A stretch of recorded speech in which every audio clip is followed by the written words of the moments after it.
Good evening, everybody. I can tell by the applause it's a small crowd, but it's a mighty crowd, so we're glad you're here. And for those who couldn't make it tonight, we know the weather was tough out there, and we want to applaud you for braving the elements and coming here tonight. You're going to be in for a real treat. I watched the rehearsal last night, and you're going to love the show, so you will be richly rewarded for coming out tonight. Our story, Voices Over Arizona, it's a story rarely told and known to but a few. And somebody was kidding me earlier today because I made the comment that the first non-Indian, I should say the first white person to come into Arizona was from Africa. And they said, Marshall, you get in trouble in Arizona talking like that. But it's really a true story. We are a land of anomalies. And we're very proud of our heritage. And sometimes it surprises people as to how unusual our beginnings really were. And you're going to hear some of that story tonight. Yes, the first non-Indian or the first European or the first white person to come into Arizona was an African named Esteban. Our story begins many years ago, back when Camelback Mountain was young and the praying monk was still going to Loyola. It's a tale of the Spanish had been among the first, had been really the first in the 1500s to settle, to begin to settle in here. And they had heard stories of the wondrous wonders of the North, the mysterious North. They called it the Northern Mystery. And in places such as where we are today, they call it a forbidden place, a dangerous place, a land of Malpai, but especially a Northern Mystery. And way off the coast of Florida in 1536, there was an expedition which would have far-reaching effects on Arizona and the Southwest. This expedition was off the coast of Florida, and it was led by a commander by the name of Panfilo Narvaez. And the Narvaez expedition was headed for Florida. And one of the things they were looking for there was the Fountain of Youth, the mystical, fabled Fountain of Youth. And they looked off through their eyeglass and they noticed the people playing golf. And they said, there is no Fountain of Youth there. Oh, that's my own rendering of it. I don't know why I say those bad things about Florida. I've never even been there. But anyhow, I couldn't resist. The ship wrecked, and some of the crew was lost, and they took the hair from the horses and used it to make rope, and they crafted together some rafts. And they set out across from western Florida, across the Gulf of Mexico.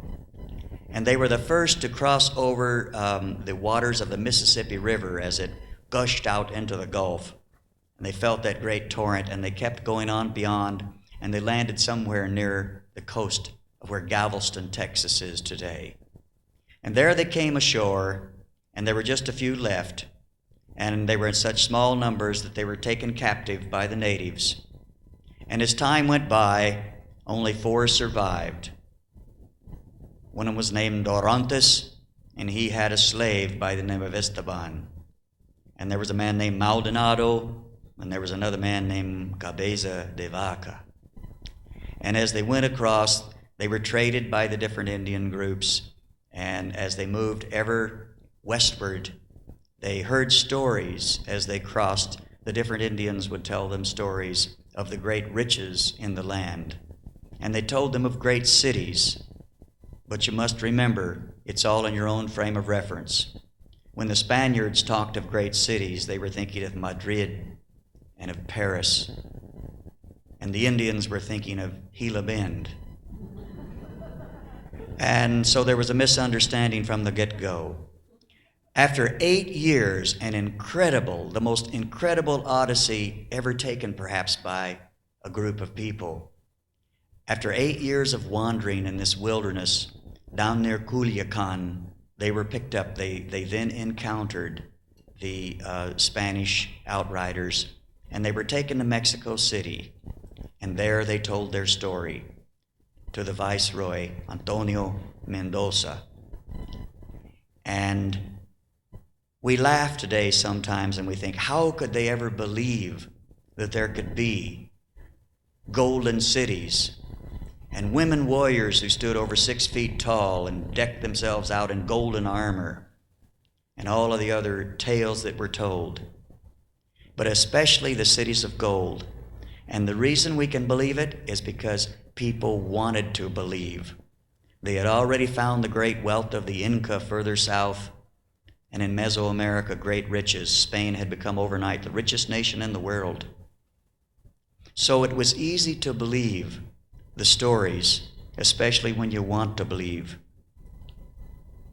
And so they would send an emissary to the north.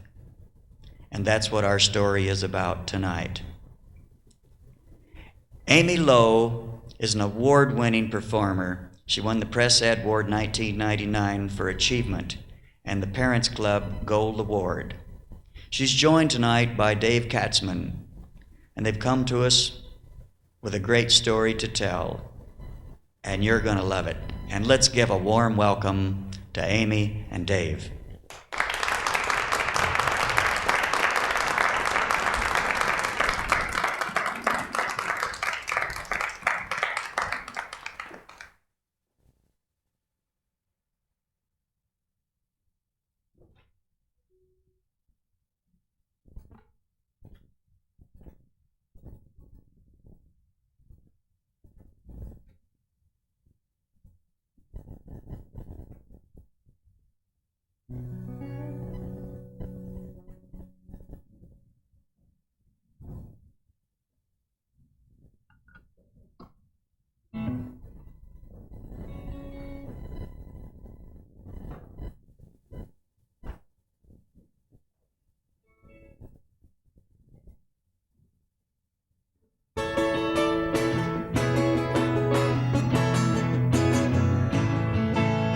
Voices of Arizona, voices of Arizona.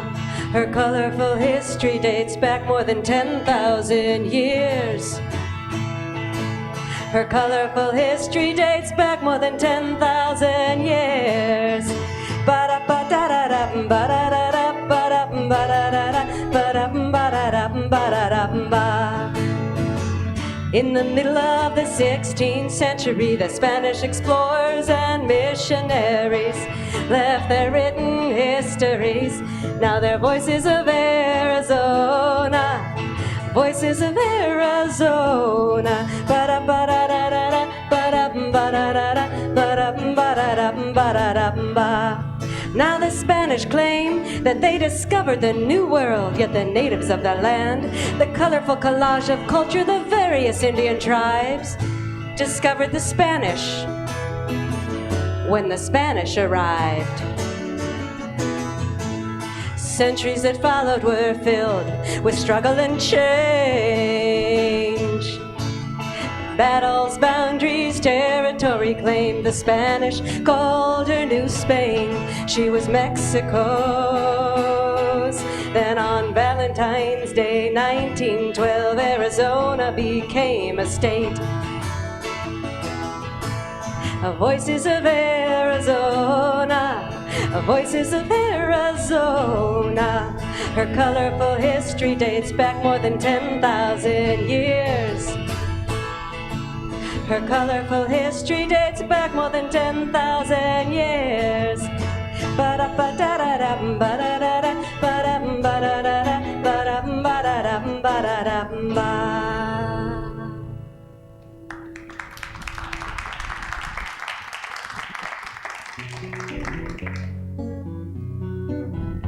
Once there was a place called the Seven Cities of Gold.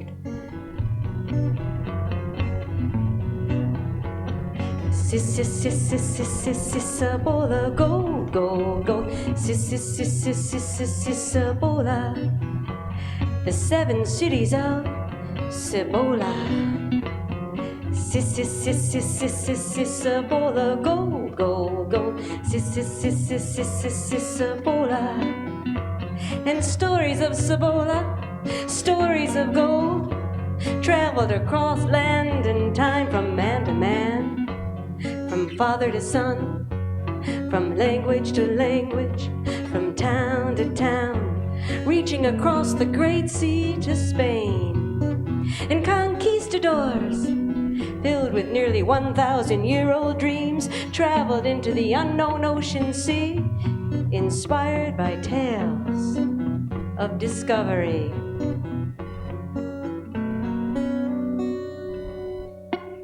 According to legend, in the 8th century, after the Moors invaded Spain and Portugal, 7 bishops sailed west into the unknown ocean sea. And there they discovered an island of unsurpassed luxury, the island of Antilia, rich in gold, a magnificent sight to behold. And each bishop founded and ruled a city, and the wealth on the island grew and grew. And although no one ever found the island of Antilia, all believe the tale of the 7 cities to be true.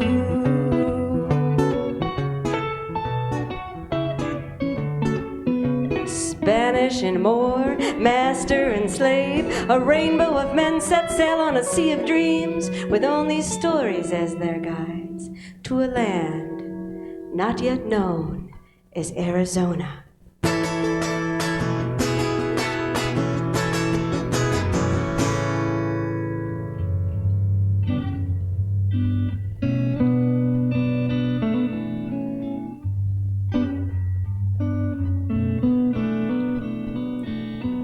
This is the story of the first non-Native American to cross what has since become the border between Mexico and the United States and enter Arizona-New Mexico territory.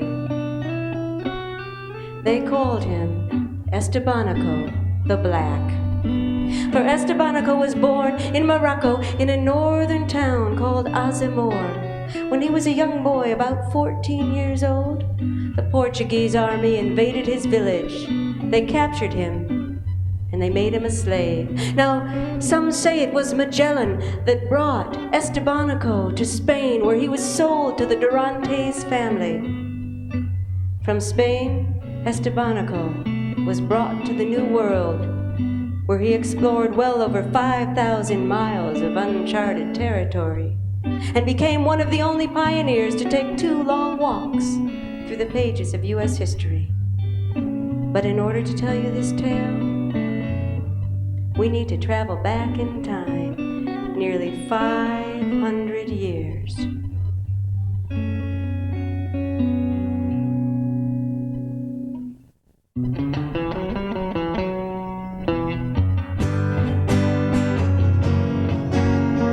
All of us have heard about Columbus, who sailed across the ocean in 1492. He made claim for the King of Spain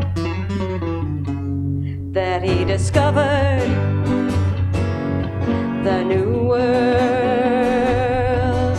The Spanish flag unfurled.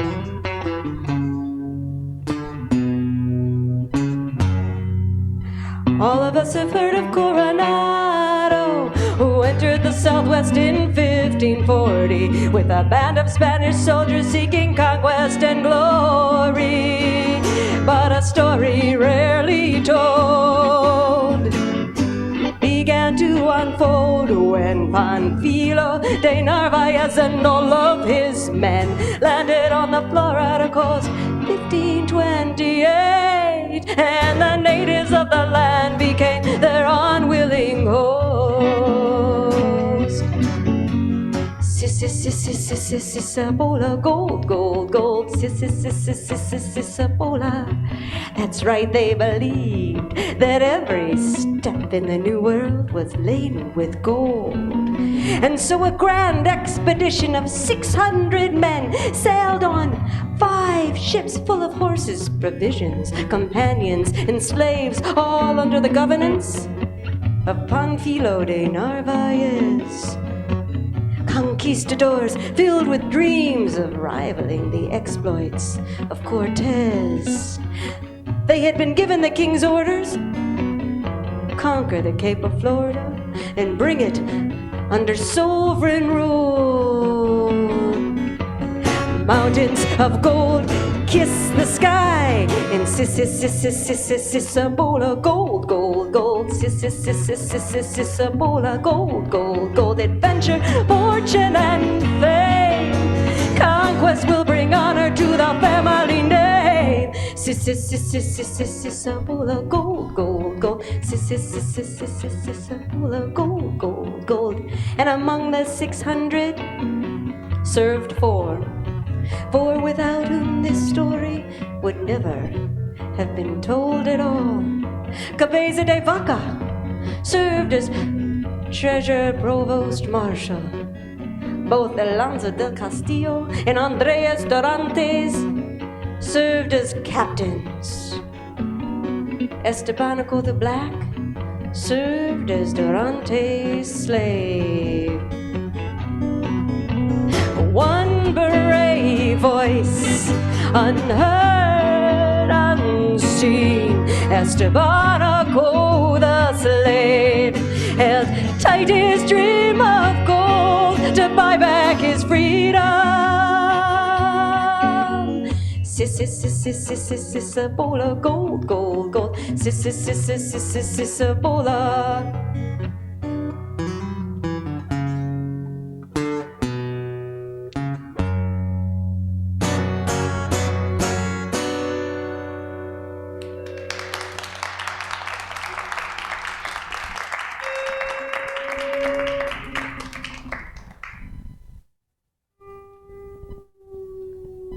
But the omens came early. The omens came strong. And had they heeded the signs, perhaps 600 men might have survived. But that was not to be their destiny, for nature reared her brutal head and welcomed them with nightmare storms that shattered their dreams.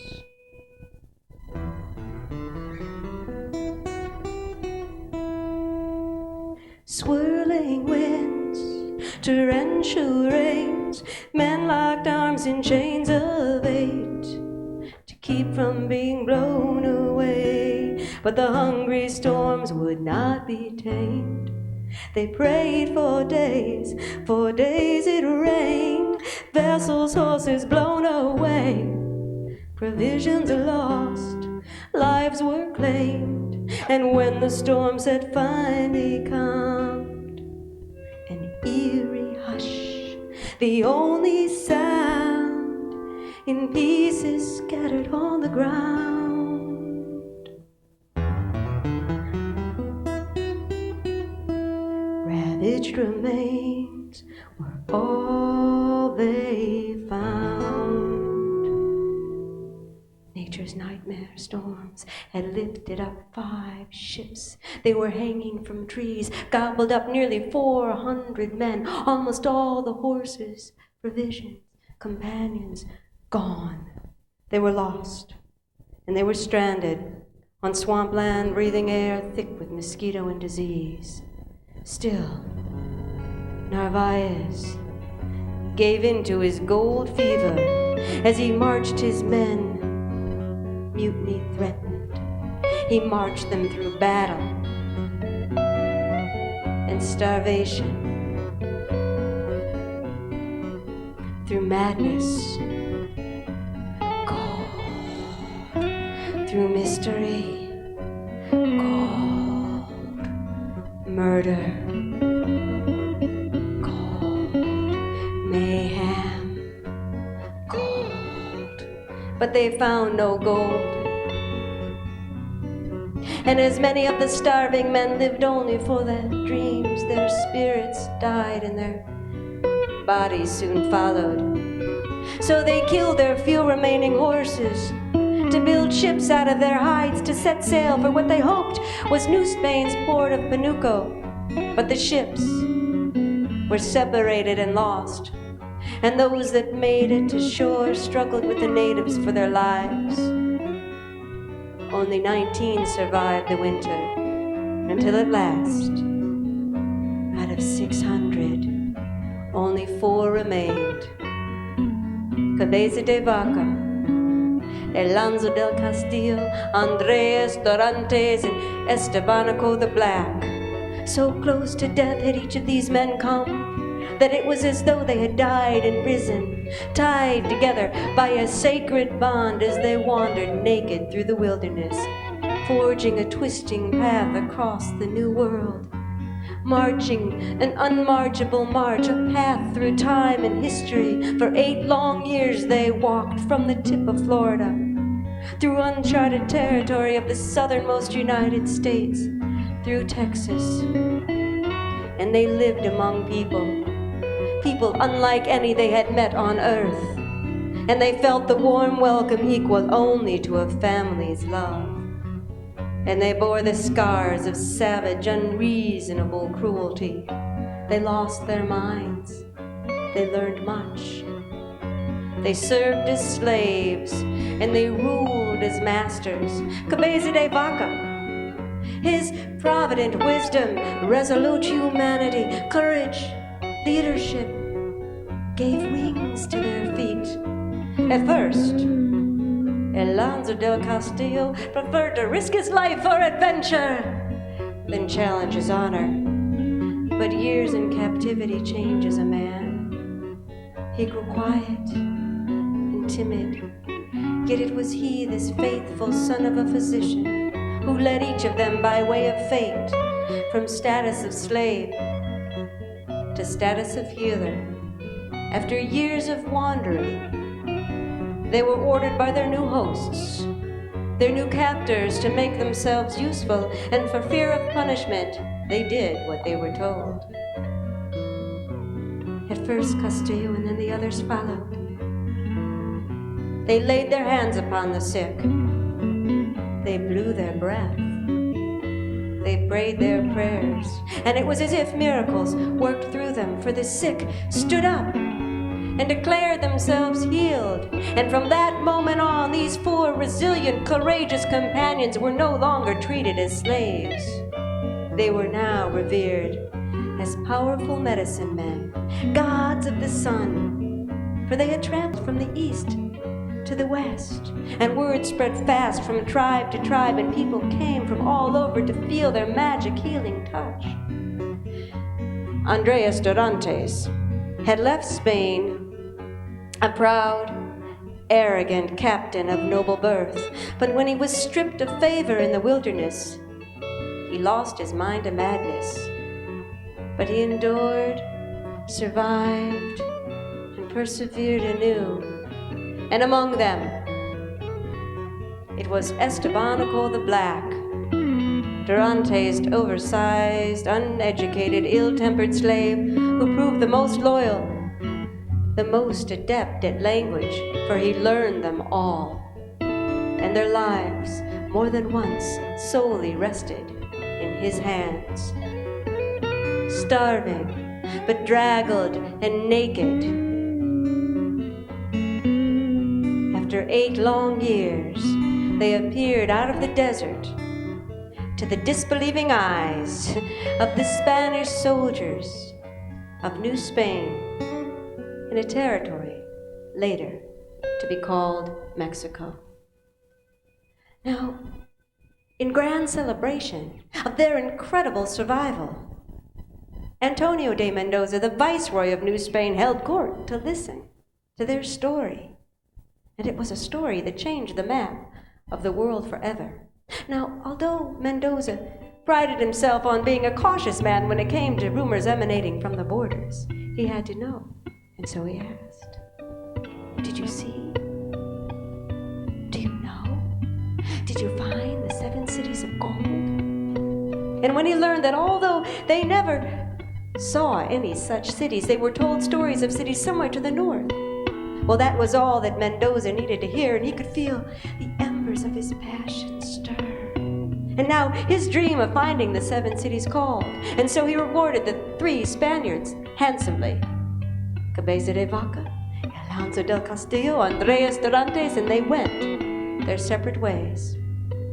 As for Estevanico the Black, had he not been a Moor, this extraordinary man too would have been rewarded for his courage, his leadership, his loyalty.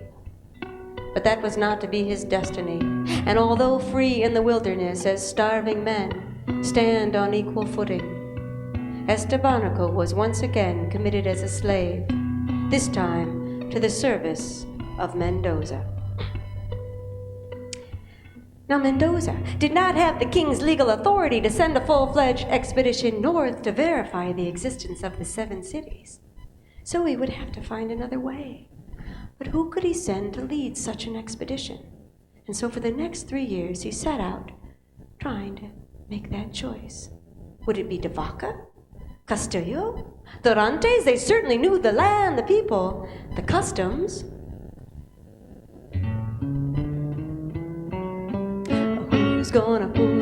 Who's gonna go? Who's gonna go? Who's gonna go? Dorantes? But Dorantes said no. Who's gonna go? Who's gonna go? Who's gonna go? Who's gonna go? De Vaca. But De Vaca said no. Who's gonna go? Who's gonna go? Who's gonna go? Castillo. But Castillo said no. Who's gonna go? Who's gonna go? Who's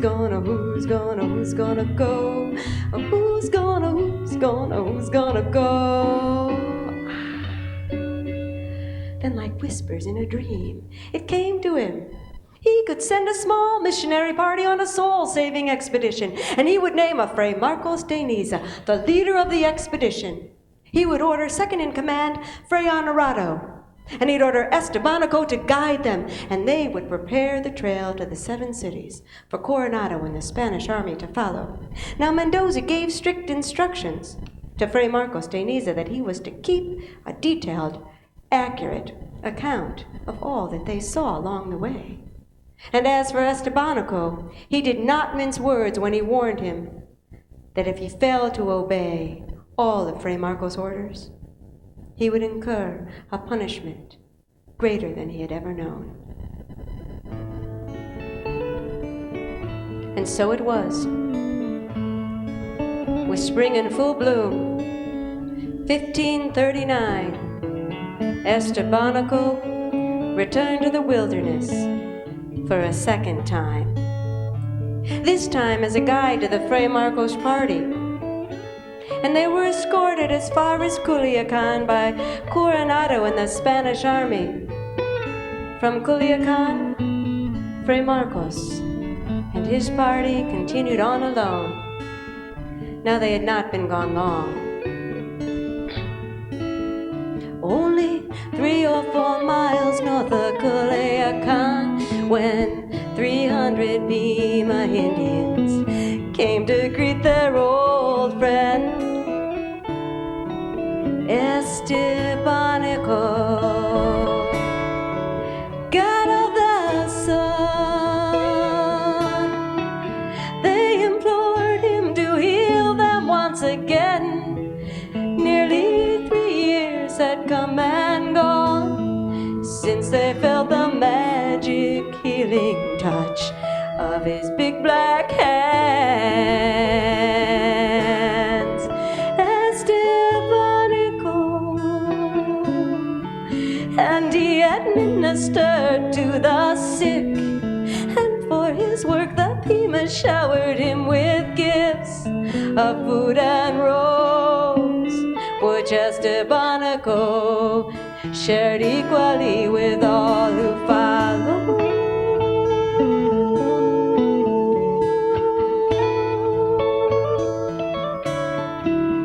And now, without the help of Cabeza de Vaca and the others, each healing took so much longer that soon Estevanico shed his heavy European clothing for comfortable loincloths. He brought with him 4 large green ceremonial plates and a sacred medicine gourd in owl feathers adorned. It was a gourd that he and Cabeza de Vaca and the others had used on their long journey before. And at his side trotted 2 regal, obedient greyhounds. They had been given to him as gifts from Andres Dorantes before he left Mexico City.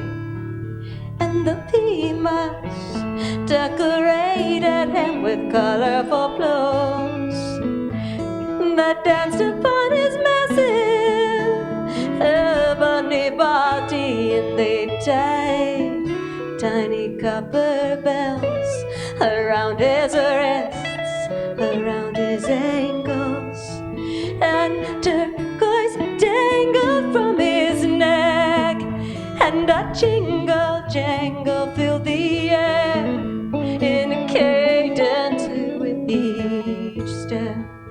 It was a grand, magnificent sight, Estevanico, and the hundreds that followed.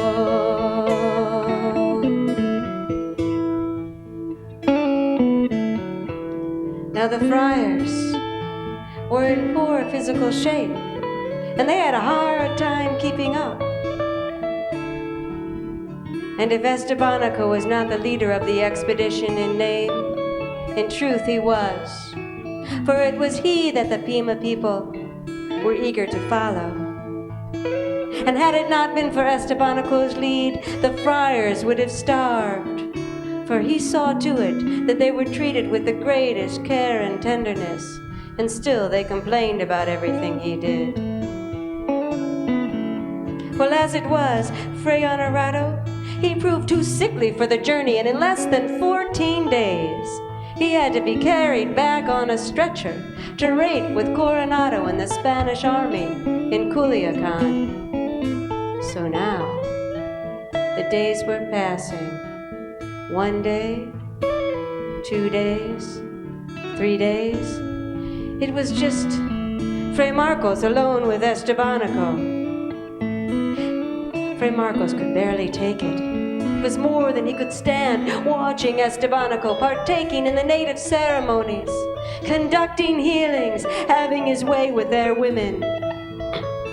Finally, at his wit's end, he decided that the tour would simply be better served if Estevanico went ahead. Be off, be gone, I can't take it anymore. You disobedient Moor. I'm humiliated, mortified, my face a constant red. The tour'd be better served if you simply went ahead. I'm humiliated, mortified, my face a constant red. I'd be better served if you simply went ahead. Be off, be gone, I can't take it anymore.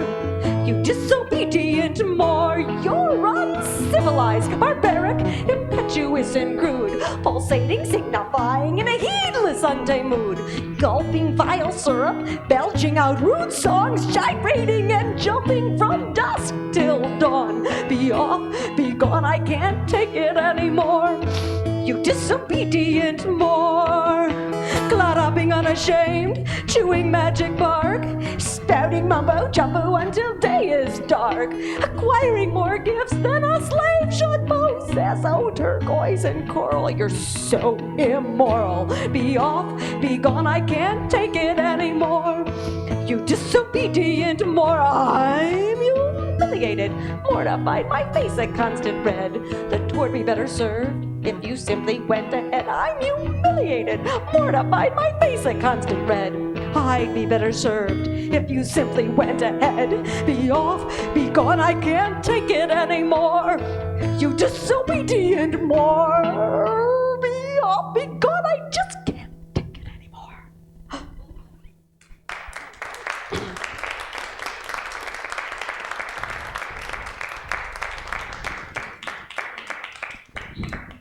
When Fray Marcos finally calmed down and ruffled his feathers, he gave Estevanico the following orders: that if Estevanico was to find anything worth pursuing or the trail to the 7 cities, then he was to send back a sign in the form of a cross.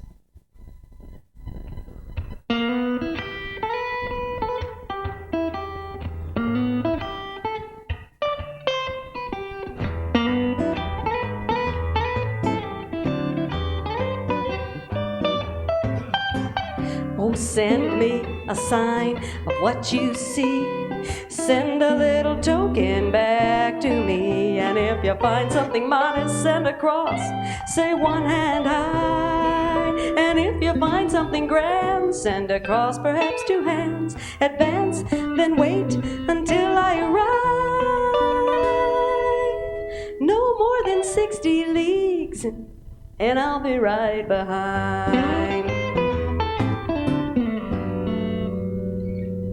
And so it was, with spring in full bloom, a short distance from the City of Hearts, Estebanico left Fray Marcos, and no white man ever saw him again. And the legend begins.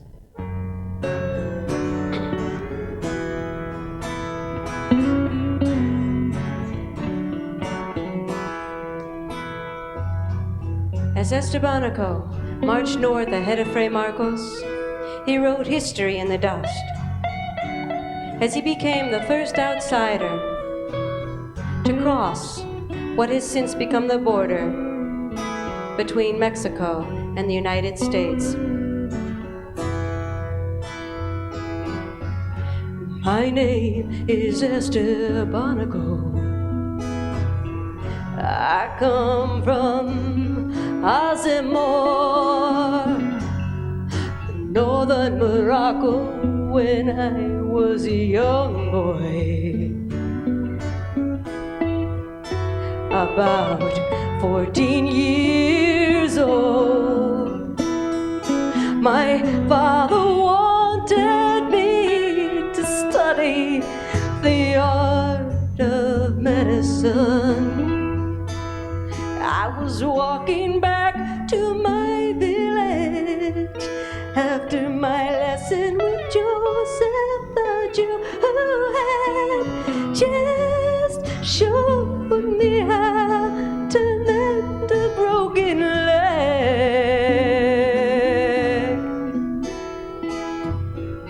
Walking back to my village for the first time in my life, I felt a fear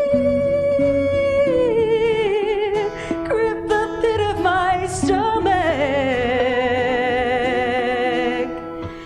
and a chill up and down my spine.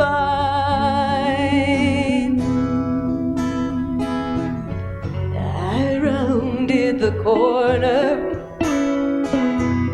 I saw my house burning down, and the people I love mortally wounded in a pool of blood on the ground. For the Portuguese had invaded, and they captured me, and they sold me into slavery, where I remain a score of servants to Andres Durantes. As Estevanico left his footprints along the San Pedro River in Arizona and descended as far as Tombstone, he blazed a trail for the long, gold-hungry arm of Spain to follow. Finally, he followed the Gila River all along the way, preparing the native people for Fray Marcos de Niza. Finally, he turned northeast toward the Zuni Pueblo of Hawiku, in the territory we now call New Mexico. My name is Estevanico. I come from Moor, northern Morocco, when I was a young boy. My father wanted me to study the art of medicine.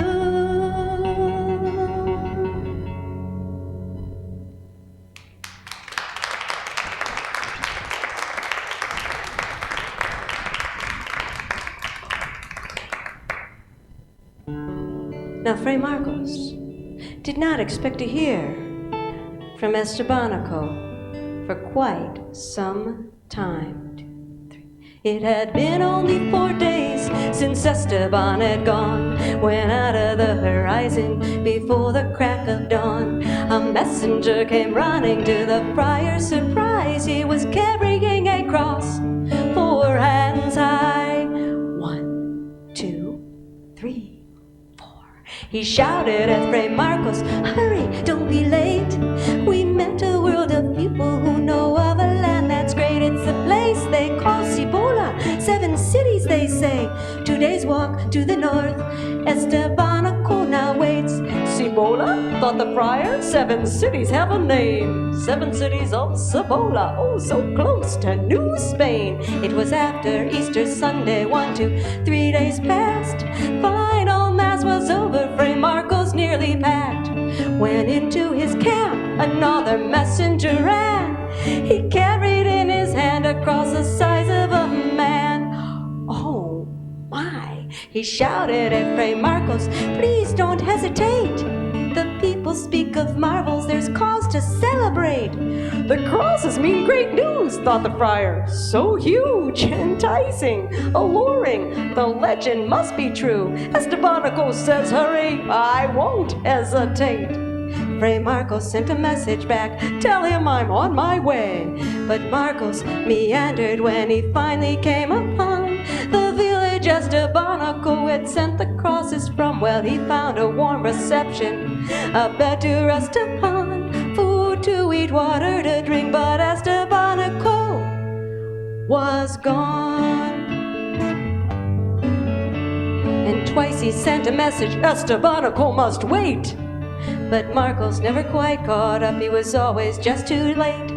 Day after day, in April and May, the further friar went, the more furious he became. But he was always expected, treated well along the way. In each village stories told simply turned out the same. Take the river to the mountain beyond where cactus grow. But Marcos only found a campfire's last glow. He waits near the village up ahead just beyond. But when Marcos arrived, Estevanico was gone. He waits near the river round the bend just beyond. But when Marcos arrived, Estevanico was gone. He waits near the mountain up ahead just beyond. But when Marcos arrived, Estevanico was gone.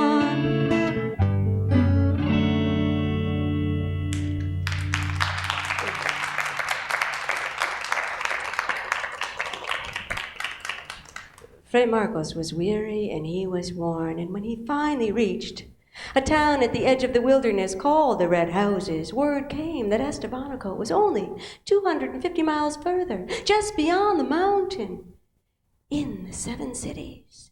And the people there were said to be rich beyond belief. And although Marcos claimed that he could see the smoke rising in the distance from the 7 cities, he was just too tired to continue on, and he decided that he would wait a few days before he followed that path.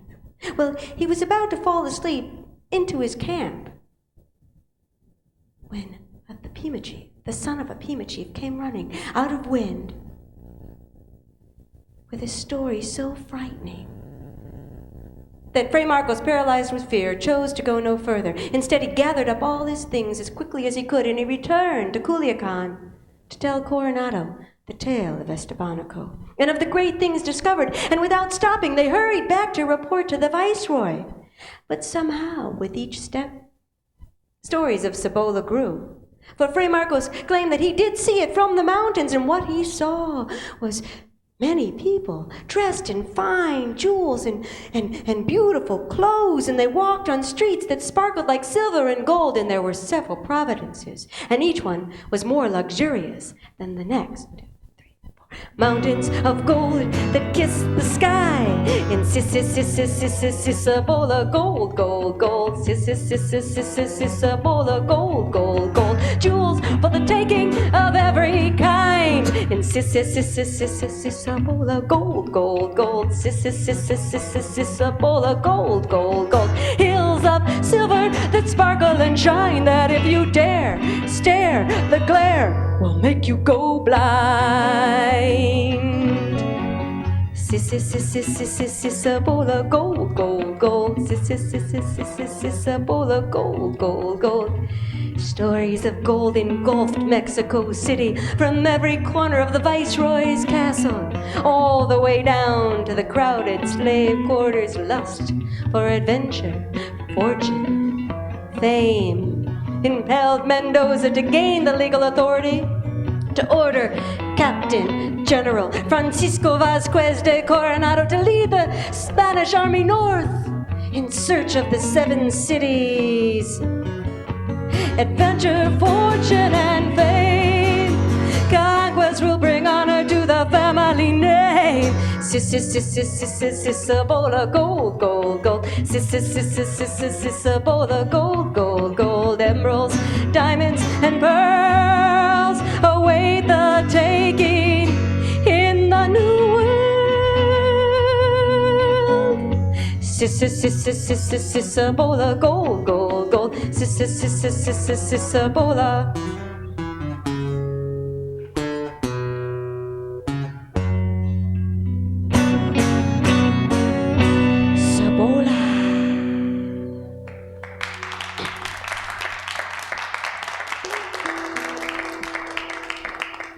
Now, Fray Marcos, he told Coronado, and he told all of his men. He told them once, he told them twice, told them over and over again, that the trail to the 7 cities was, oh, the trail is easy, the trail is breezy, the trail is just plain swell. The trail is easy, the trail is breezy, the trail is simple and swell.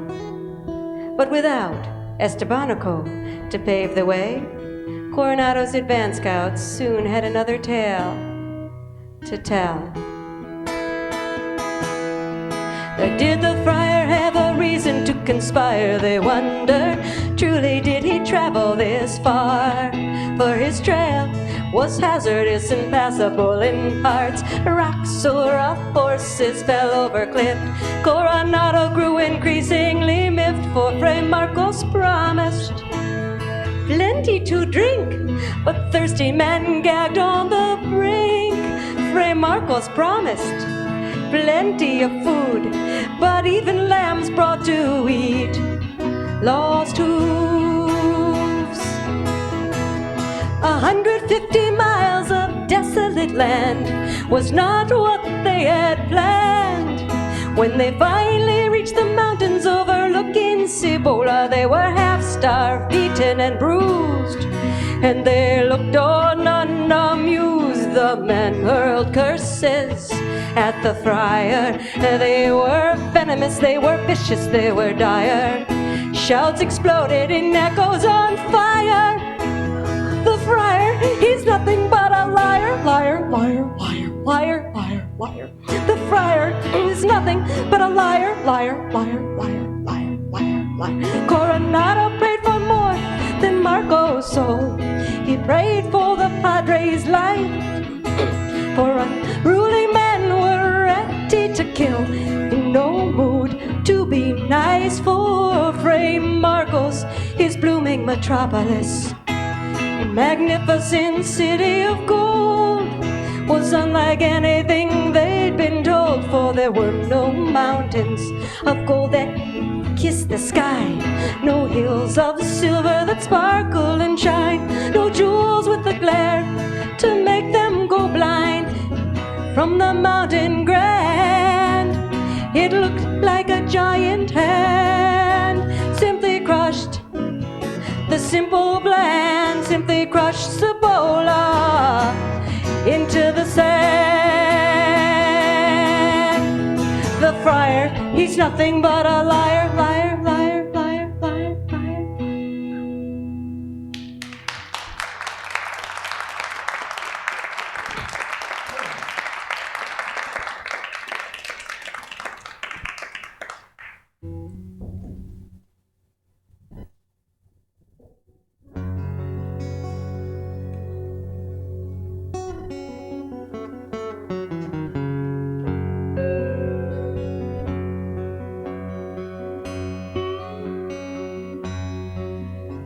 The Zunis of Cibola tell this tale of Esther Barnacle, for they knew of his approach before he arrived.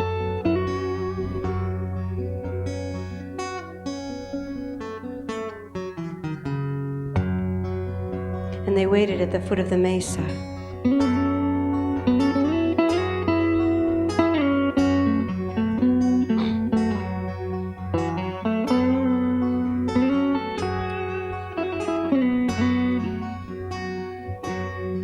Esther Barnacle, in greeting, well, he practiced a ritual he'd become accustomed to. He sent ahead his sacred medicine gourd in our feathers adorned.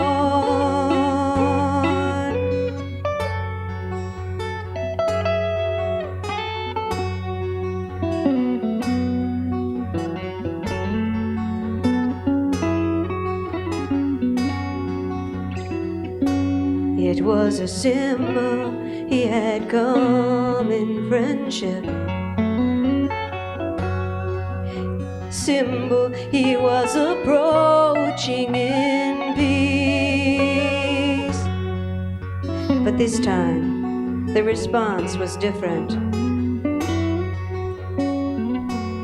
For the chief hurled the gourd to the ground, and in anger he cried, Esther Barnacle's a spy. White man, send a black messenger.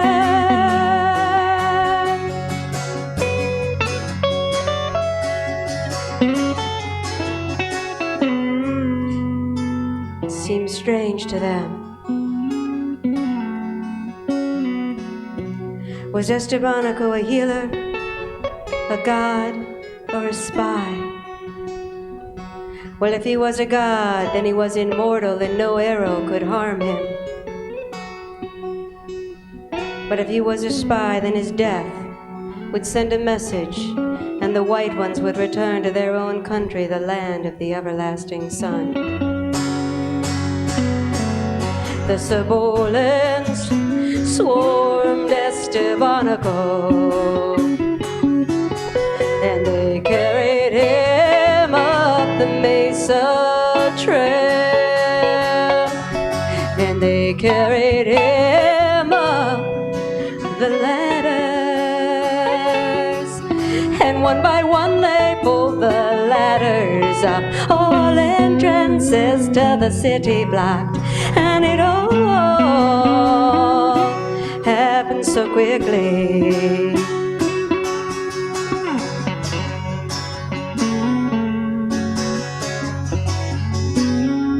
And for 3 days they held council,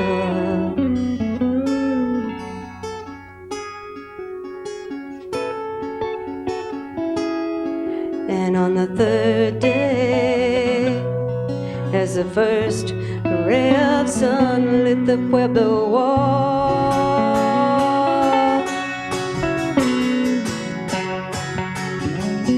A tall, dark figure appeared. His dark face tilted toward the sun, but his eyes mirrored nothing. No laughter, no life, no mischief, no joy. Like a tree struck by lightning, Estevanico was gone.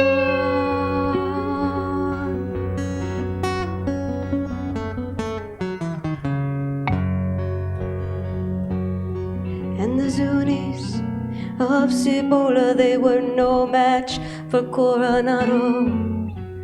His army on their horses with their guns. And the battle fought July 7th, 1540, went down in history as the first clash between the natives and the white man in the land we now call America.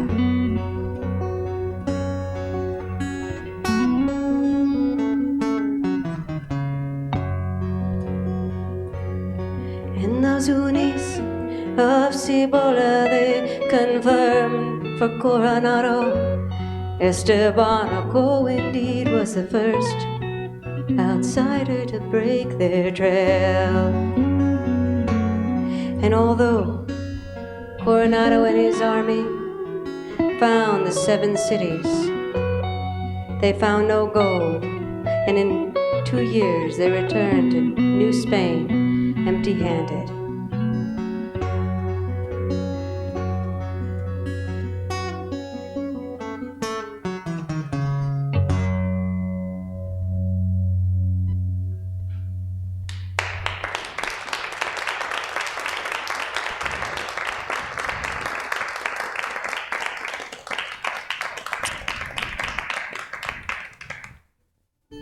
As for Estevanico, he lives on in legends, in stories. Cachinas carved in his image remind the Pueblo children of his coming, for it changed their lives forever.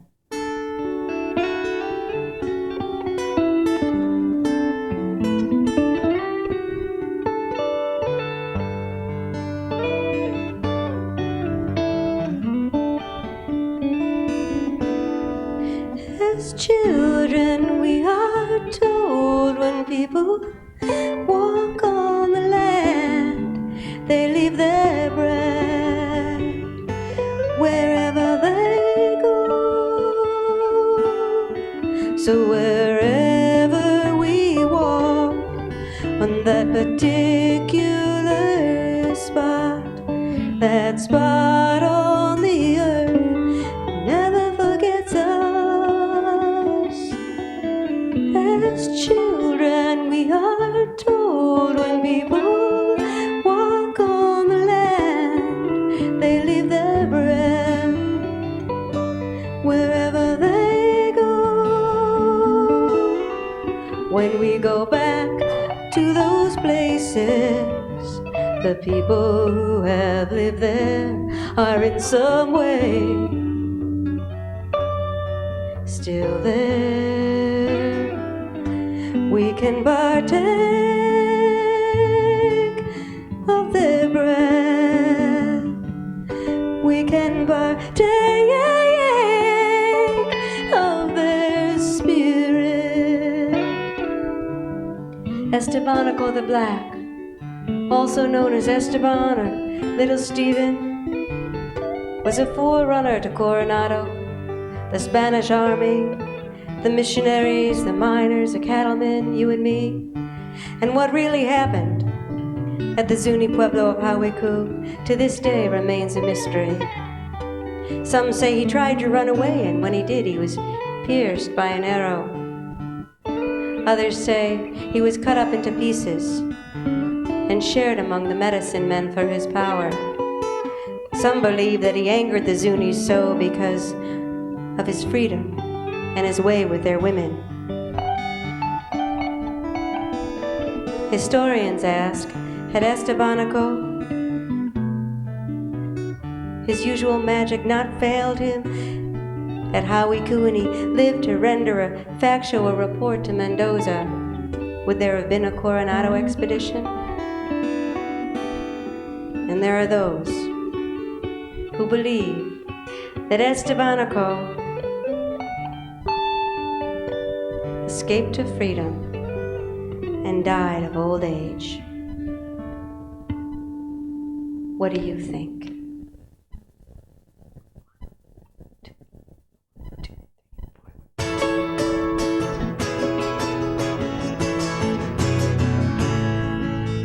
Voices of Arizona, voices of Arizona.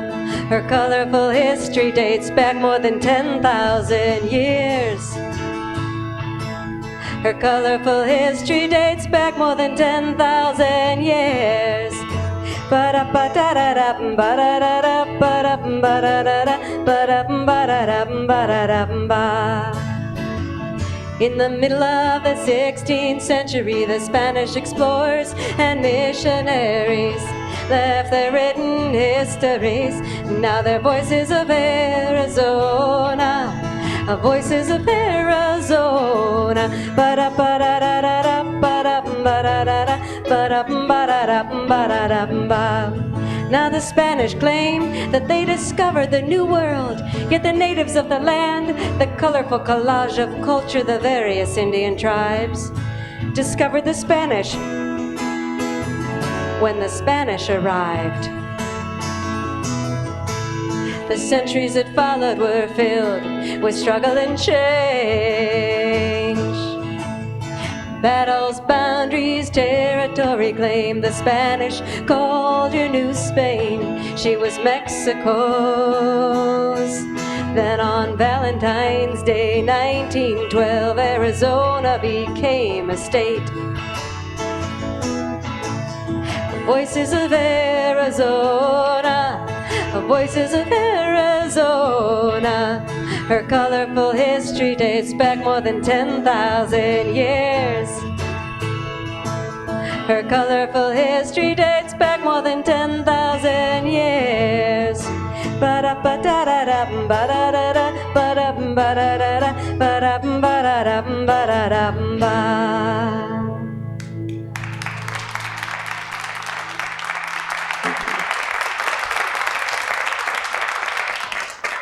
Thank you.